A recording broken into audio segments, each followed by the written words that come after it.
दोस्तों, आगरा में बना ये मकबरा ताजमहल ही था या फिर तेजो महाल था? क्या सच में ताजमहल प्यार की निशानी है या हिंदुओं की लूटी हुई संपत्ति? ताजमहल का निर्माण शाहजहां ने ही कराया था या फिर ये महाराज जय सिंह के पूर्वजों की संपत्ति था? आज मैं इस वीडियो में तथ्यों, तर्कों और प्रमाणों के साथ आपको इस ताजमहल का वजूद और असली इतिहास बताने वाली हूँ। साथ ही आपको ये भी बताऊंगी कि भारत की पूर्व प्रधानमंत्री इंदिरा गांधी ने मुस्लिम तुष्टीकरण की राजनीति के चलते हिंदुओं के प्राचीन शिव मंदिर और तेजो महाल को किस प्रकार इस्लामिक संपदा घोषित करवा दिया और असली राज तक पहुंचने वाले दरवाजों को ईंटों की दीवारों से रातों रात चिनवाकर बंद करवा दिया। दोस्तों, आप वर्तमान में ताजमहल के ऊपर बने इस गुम्मद को ध्यान से देखिए। पहले हम आपको पूरे ताजमहल की तस्वीर दिखाते हैं, अब गुम्मद को ध्यान से देखिए। दोस्तों, इसके बारे में कहा जाता है कि शाहजहां ने सोने का तख्ते ताउस यानी जो राजा विक्रमादित्य का मयूर सिंहासन हुआ करता था, और इसके बारे में हमने कई पुस्तकों में पढ़ा भी होगा, उसे मुस्लिम आक्रांताओं ने लूट लिया था। तथाकथित रूप से इतिहासकारों ने अपनी पुस्तकों में यह भी लिखा है कि उसे शाहजहां ने बनवाया था, जिसमें कोहिनूर समेत करोड़ों रुपए के जवाहरात जड़े गए थे। इसे सन 1739 में दिल्ली के लाल किले से नादिर शाह लूट कर ले गया था। शाहजहां ने ताज के गुम्मद पर लगा कलश भी सोने से बनवाया था। इसमें 466 किलोग्राम सोने का इस्तेमाल हुआ था। लेकिन कांग्रेस के शासनकाल में इस गुम्मद को हटाकर और इसकी जगह पर नकली कांसे का कलश लगा दिया गया है। लेकिन दोस्तों, आप खुद सोचें, इस गुम्मद पर एक त्रिशूल की आकृति है, उसके ऊपर एक कलश रखा हुआ है और कलश के ऊपर नारियल की आकृति है। अब आप मुझे ये बताएं, क्या इस्लाम के किसी मस्जिद मकबरे जो इस्लामिक देश में मौजूद हैं, इस समय उन पर त्रिशूल, कलश और नारियल का कोई महत्व है? तो शायद इसका जवाब होगा नहीं। जबकि त्रिशूल शिव जी का प्रतीक है और कलश और नारियल हिंदुओं के मांगलिक कार्यों का प्रतीक होता है। ये सनातन धर्म का प्रतीक है, कोई भी इसे इस्लाम का प्रतीक सिद्ध नहीं कर सकता। अब दूसरी तस्वीर आप देखिए, ये तस्वीर गुम्मद के आंतरिक भाग की है, जिसे वैदिक ज्यामितीय विधि से छत को निर्मित किया गया है। इस प्रकार की ज्यामितीय विधि की रूपरेखा का चित्र आपको अनेकों प्राचीन मंदिर निर्माणों में देखने को मिल जाएगा। अक्षरधाम, लाल किला जैसे हिंदू स्थल भी इसी ज्यामितीय विधि की गुम्मदी छतों को संजोए हुए हैं। दोस्तों, अब तीसरा प्रमाण देखिए, ताजमहल के निचले तल पर स्थित संगमरमरी कमरों के समूह की तस्वीर। आज ताजमहल के अंदर जब आप जाएंगे तो आपको अंदर सिर्फ अंधेरा दिखाई देता है, ताकि हम राजा के महल होने के प्रमाण को ना देख सके। इतने विशाल कमरे क्या मुर्दों के लिए कोई बनवाता है? जब मकबरे में किसी को रहना ही नहीं था तो शाहजहां वहां पर कमरे क्यों बनवाता? इस प्रमाण से भी साफ होता है कि ताजमहल शाहजहां द्वारा नहीं बनवाया गया। अब आप ये चौथा प्रमाण देखिए, ये गड्ढा जो आप देख रहे हैं, दरअसल ये महल का आंतरिक पानी का कुआं है।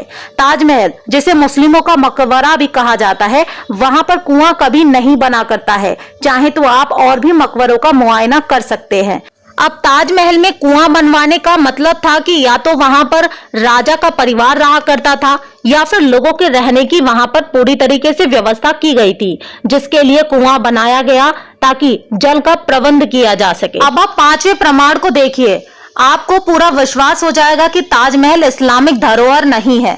दोस्तों, ताजमहल की दीवारों पर बने हुए फूल जिनमें ओम छुपा हुआ है, अब कोई मुस्लिम निर्माणकर्ता ओम के चिन्ह को कभी भी अपनी धरोहर में बना सकता है क्या? क्या दुनिया अंधी है जिसे सनातनियों की मुस्लिमों द्वारा हड़पी गई इतनी सारी संपत्ति पर सनातनी चिन्ह नहीं दिखाई देते? छठे प्रमाण में आप ताजमहल और गुम्मद के सामने का दृश्य देखें।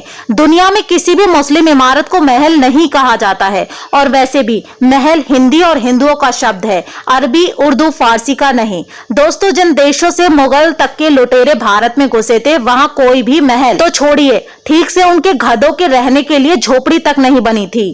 तो भला उन्हें भारत में महल बनाने की तकनीक क्या खाक मालूम होगी?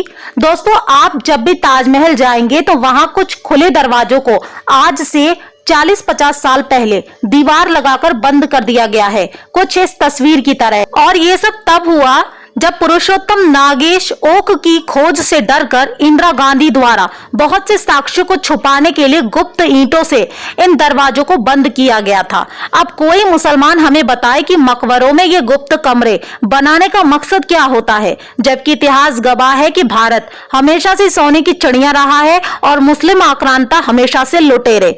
आप इस तस्वीर से ज्यादा अच्छी तरह समझ पाएंगे। ये ताजमहल के अंदर दरवाजों में लगी गुप्त दीवार जिससे अंध कमरों का संपर्क हुआ करता था। सनातनियों के तेजो महाले का सच छिपाने के लिए सब रास्ते बंद कराना ही शंका पैदा करता है। अब आप इस 8वीं तस्वीर को देखिए। शायद ब्लैक तस्वीर में आप ना देख पाएं तो मैं आपको असली ताजमहल की तस्वीर दिखाती हूँ। प्रवेश द्वार पर बने लाल कमल के फूलों की बेल है ये। कोई मुस्लिम सनातन धर्म प्रतीक चिन्ह कमल के फूल को अपने कपड़ों तक पर भी छपवाने को घृणित मानता है, तो भला ताज की दीवारों पर कमल का पुष्प क्यों छपवाएगा। दोस्तों, सभी जानते हैं कि कमल के फूल का सनातन धर्म में क्या महत्व है। ताजमहल के अंदर वैदिक शैली से निर्मित इन गलियारों को ध्यान पूर्वक देखिए। ये 9वां प्रमाण है, जबकि मकबरे के लिए सनातन वैदिक रीति से गलियारा बनाने का भला क्या उद्देश्य हो सकता है। दोस्तों, ये है 10वां प्रमाण, ताजमहल के पीछे की खिड़कियां और दरवाजे। अब आप खुद सोचें, जिस जगह को कब्र दफनाने के लिए निर्मित किया जाएगा वहां पर इन बड़ी बड़ी खिड़की और दरवाजों का क्या काम, जबकि सच ये है कि इतने विशाल खिड़की और दरवाजे किसी राजमहल के कमरों के लिए ही बनाए जाते थे। दोस्तों, अगर बात करें इतिहासकार प्रोफेसर PN ओक की, तो उन्हें छोड़कर किसी भी वामपंथी और मुस्लिम परस्त इतिहासकार ने इस कथन को चुनौती नहीं दी कि ताजमहल शाहजहां ने ही बनवाया था।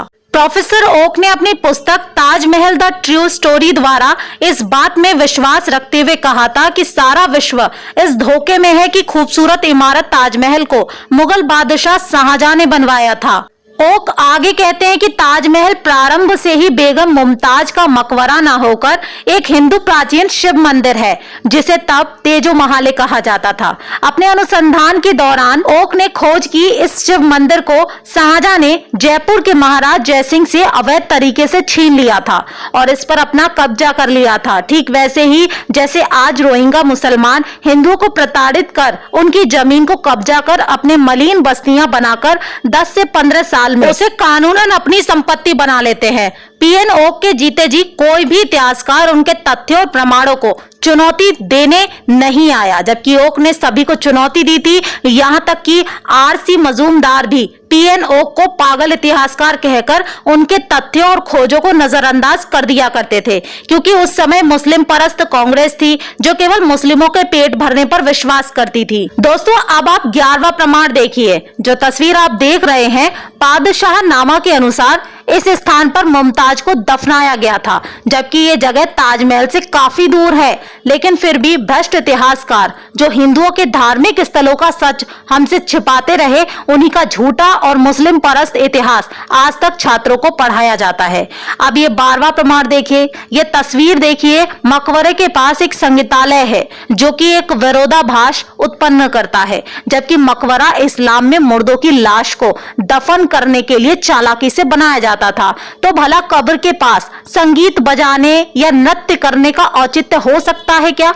यदि ऐसा ताजमहल मकबरे में संभव है तो अन्य मकबरों में भी हमें ये देखने को जरूर मिलेगा। लेकिन सत्य यह है कि आपको दुनिया में कहीं भी इसका उदाहरण देखने को नहीं मिलेगा कि मकबरे या मुर्दा दफन करने वाली जगह पर कोई संगीतालय भी बना सकता है।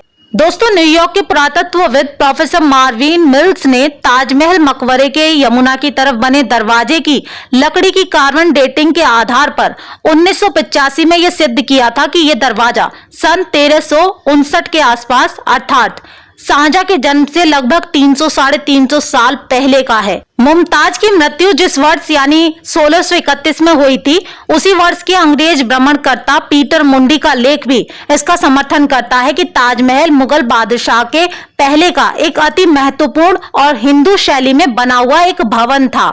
यूरोपियन यात्री जॉन अल्बर्ट मैंडेस्लो ने सन 1688 यानी मुमताज की मृत्यु के 7 साल बाद आगरा में भ्रमण किया और इस शहर के संपूर्ण जीवन वृतांत का वर्णन किया, परंतु उसने ताजमहल मकबरे के बनने का कोई भी संदर्भ प्रस्तुत नहीं किया। जबकि भ्रांतियों में यह कहा जाता है कि ताज का निर्माण कार्य 1631 से लेकर 1651 तक जोरों शोरों से चल रहा था। इतना ही नहीं दोस्तों, खुद शाहजहां के दरबारी लेखक मुल्ला अब्दुल हमीद लाहौरी ने अपने पादशाह नामा में मुगल शासक बादशाह का संपूर्ण वृतांत 1000 से ज्यादा पन्नों में लिखा है, जिसके खंड 1 के पृष्ठ 402 और 403 पर इस बात का उल्लेख है कि शाहजहां की बेगम मुमताज उल जमानी, जिसे मृत्यु के बाद बुरहानपुर मध्य प्रदेश में अस्थायी तौर पर दफना दिया गया था और इसके 6 माह बाद तारीख 15 जमदी उल अव्वल यानी कि मई के महीने में दिन शुक्रवार को अकबराबाद आगरा लाया गया।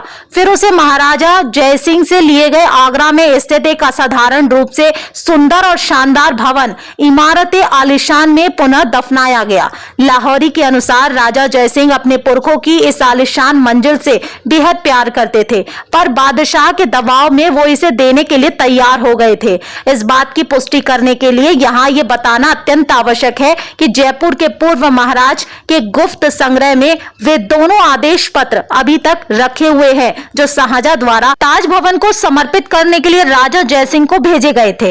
अब ये बात है दोस्तों, अगर जयपुर में कांग्रेस की सरकार और ज्यादा दिन तक टिकी तो हो सकता है उन आदेश पत्रों को, जो सबूत हैं, जो प्रमाण है तेजो महालय का, उन्हें मिटा दिया जाए। तो दोस्तों, इतने सारे प्रमाण जो मैंने आपको दिखाए इस वीडियो में, वे सभी पूर्ण रूप से प्रोफेसर पीएन ओक जी की पुस्तक, जो आप अपनी स्क्रीन पर देख भी रहे हैं, उसमें बकायदा लिखे गए हैं प्रमाणों के साथ, जिन्हें झुटलाना किसी भी सनातनी के लिए मूर्खतापूर्ण कार्य होगा।